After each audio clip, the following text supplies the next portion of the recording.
Hello, this is the review for unboxing of the Ryzen 5 1600 AF, which comes with 6 cores and 12 threads and 19 megabytes cache, which is at 3.2 gigahertz base clock.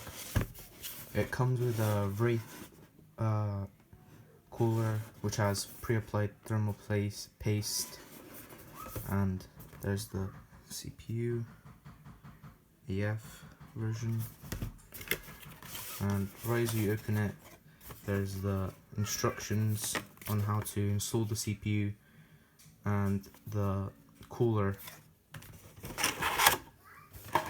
So here's the CPU,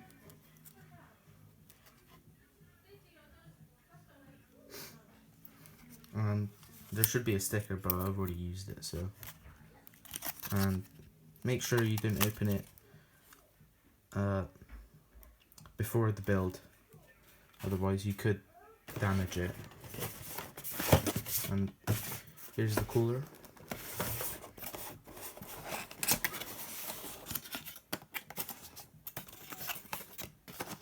Comes with this nice protection, I guess, I don't know. There's the thermal paste, which is pre-applied, and yeah, this is pretty good to have as a stock cooler.